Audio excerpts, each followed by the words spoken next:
Oh sure, trick me into buying him by making him a Megatron. Hello, my baby! Hello, my honey! Hello, my ragtime gal! Sonny, you've kissed my wife! Baby, my heart's on fire! We reviewed Titan's Return Voyager Megatron with Titan Master Doomshot.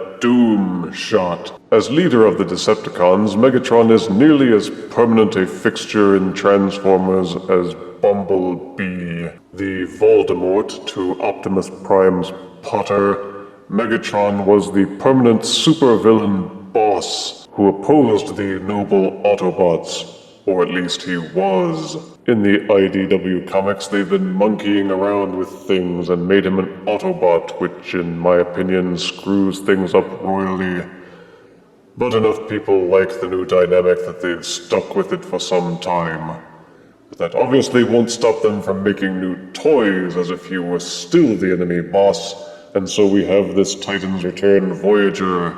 It was meant to be Blitzwing the Triple Changer, and it will be, but for some reason the repaint has been made first, with the Optimus Prime Voyager being a remold of Octane, or Octone, to appease copyright lawyers.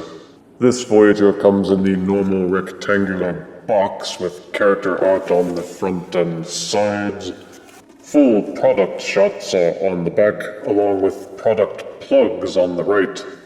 Near the top is the bio, which reads, Doomshot ignites a super fusion reaction in the fire blast of other bots. He turns the cannon of Megatron into a weapon of immeasurable destructive force. Well, let us remove Megatron from his box and give him a proper leader's review. Out of box, Megatron comes with his instruction booklet, a collectible trading card with tech specs, 2 weapon accessories, and the Doomshot Titan Master head. Every Titan Master head has an identical transformation. Flip it upside down, then unfold the legs from the back of the head, and it's pretty much done. Doomshot has a red central core, but the rest of it is flat gray plastic. Doomshot's head will rotate 360 degrees, and also waggles slightly in its socket.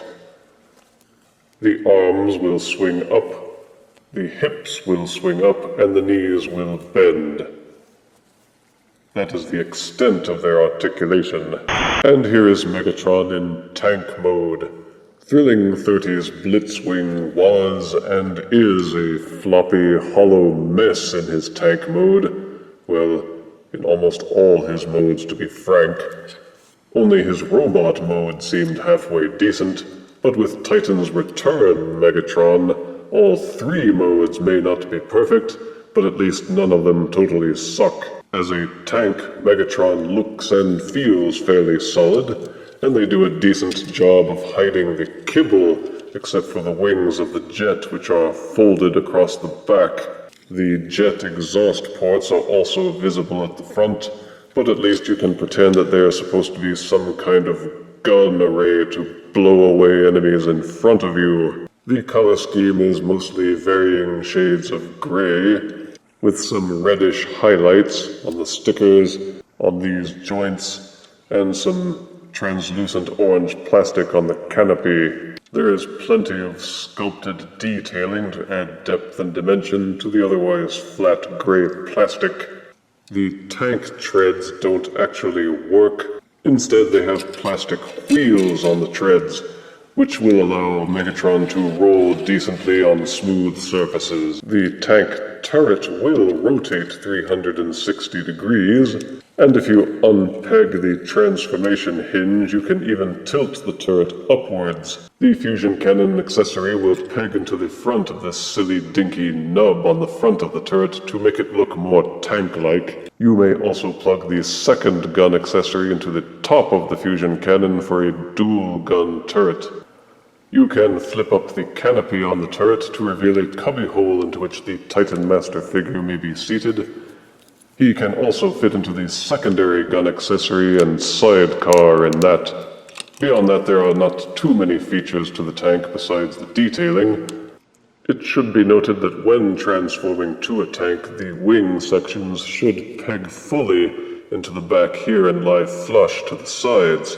If they are sticking out too far, you have done it wrong. These tiny grooves on the ends of the wing fins, when folded up underneath, should peg into this tiny knob at the back of the tank. Also, the jet fins should lie flush to the sides of the tank treads at the front of the tank, so as to disguise them a little better. But as tank formers go, this mold ain't half bad. I give the tank mode for Megatron / Doomshot 7 out of 10 deaths. To transform from tank to jet, first start by removing all the accessories. Untab the wings from the back of the tank.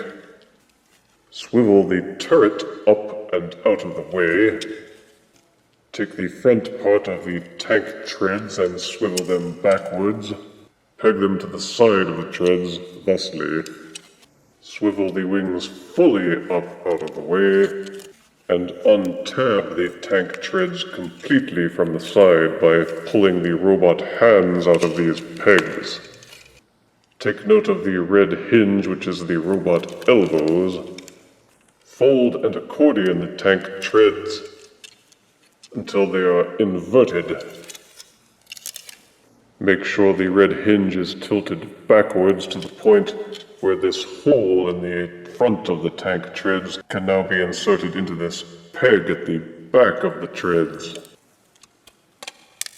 Repeat for both sides. Unpeg the entire wing assembly from the back of the tank and rotate it so that front is back and back is front.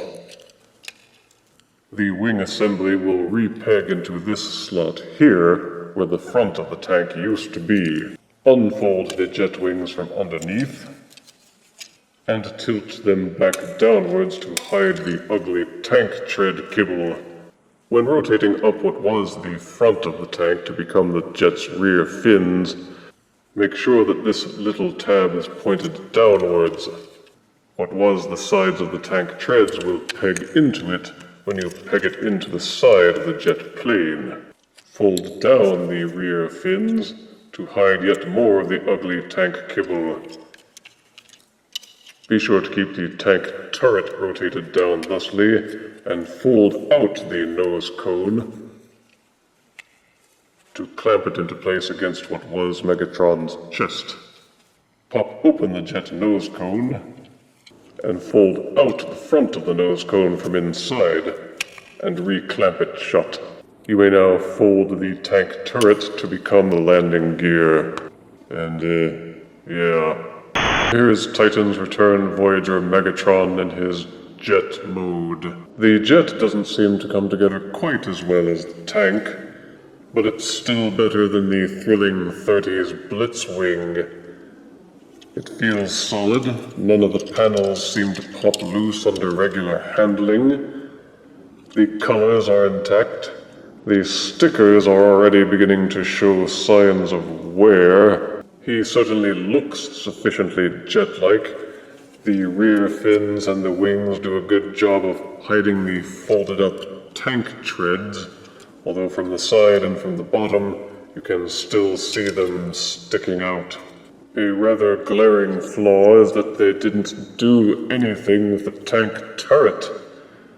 It's not hidden in any way, it's just hanging off the bottom of the jet and rotated forwards. They molded little round plastic nubs on the tank turret to make it serve as landing gear for the jet. And to be fair, it does a decent job of being a sturdy and decently balanced tripod for the jet. You can even use the hinges on the tank turret to angle the jet upwards and downwards for display purposes. Ready for takeoff. There are several ways to plug in the weapon accessories. You may plug them into these holes at the base of the tank treads. You can plug the cannon into the tank turret as you would in tank mode. You may plug the sidecar gun just beneath the nose cone. And of course you can use Megatron's hands to hold them at the sides of the jet as well. The Titan Master figure will sidecar, or you may open the nose cone and jam him into the cockpit and see his little head nestled in all snug and cozy. Hey, trouble with your refreshment system? So except for some issues with the tread sections not holding in firmly, and the fact that they made no effort to hide the tank turret, it's a decent jet and scores 6 out of 10 deaths. To transform from jet to robot, first tuck the nose cone back into where it once was, untab the cockpit nose cone section, fold up the main jet wings, and fold up the side rear wings so that they're all facing upwards. Untab and rotate the entire tank tread sections as if you were transforming him back into a tank. Angle up the tank turret and finish rotating the cockpit section until it clicks back into place. Take Megatron's pectoral area and accordion it upwards.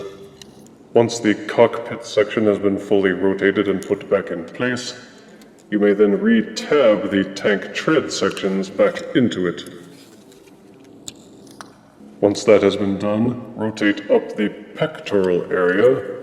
You will see these 2 groove sections inside the chest which correspond to these tabs near the top. They will fit together snugly like so. Unpeg the tank tread section and hinge it outwards.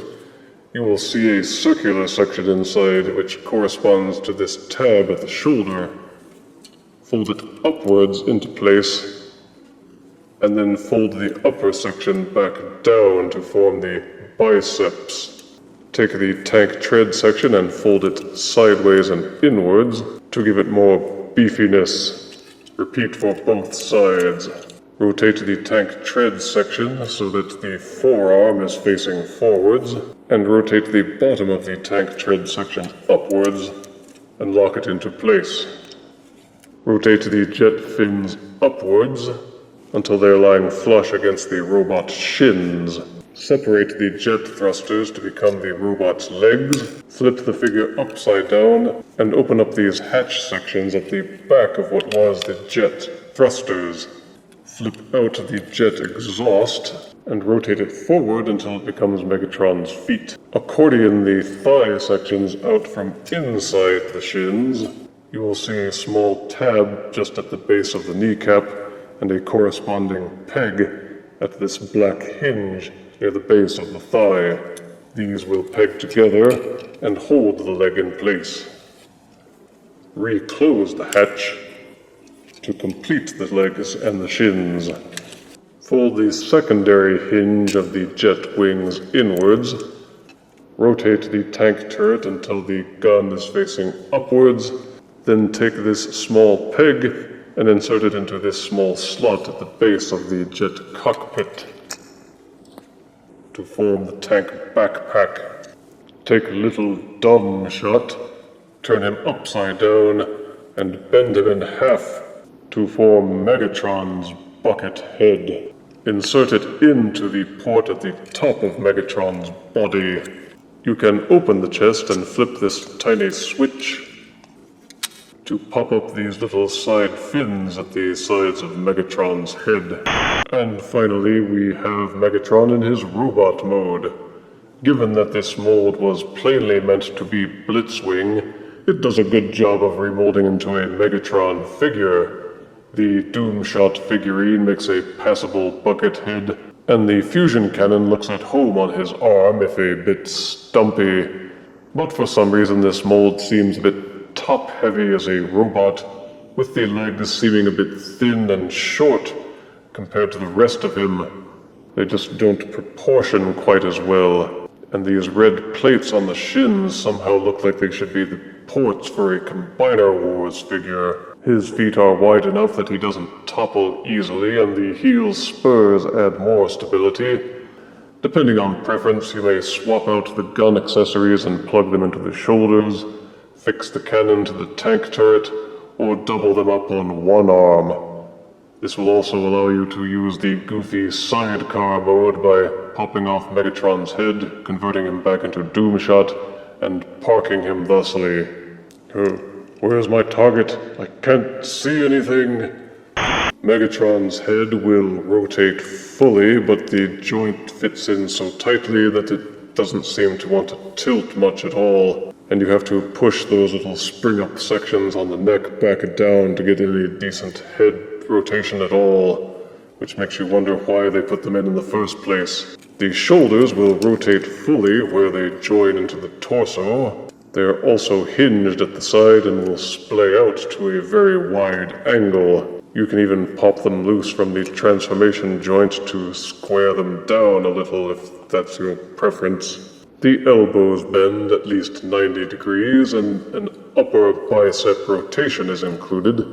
The wrists are not articulated at all. Also missing is a waist rotation, but given how the figure transformed, they had no choice there. The hips are not ball-socketed, as is usual these days. Instead, they have a rotating hinge, which will still allow the legs to both rotate and splay until you run into other parts of the body.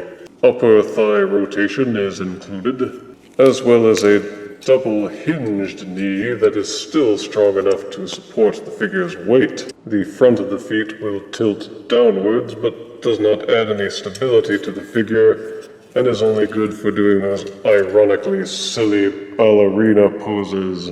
Despite some minor flaws, this Blitzwing-style tank jet robot transformer earns a solid 8 out of 10 deaths. Here is Titan's Return Voyager Megatron next to thrilling 30s Blitzwing. Here he is next to Transformers Animated Blitzwing. Here he is next to Voyager Dark of the Moon Shockwave. Here he is next to Deluxe Generations Warpath. And here is Titan's Return Voyager Megatron next to Revoltech Megatron. What a Revoltech development. Alright, Megatron, stick 'em up. I would say that this particular mold somewhat breaks the Triple Changer curse. Each mode has its flaws, but none of them are glaringly bad. Positive aspects include detailed molding, and transformations that are clever without being frustratingly complicated. Negative aspects include some rather flat gray plastic, easily damaged stickers, some kibble in tank and jet mode, and some weak tabbing on the treads. I give Titan's Return Voyager Megatron an overall score of 7 out of 10 deaths. This Megatron may not be perfect, but he'll do until they work out the quality control issues on Masterpiece Megatron. If you refuse me, honey, you lose me, then you'll be left alone, oh baby, tell 'em all, and tell me I'm your own.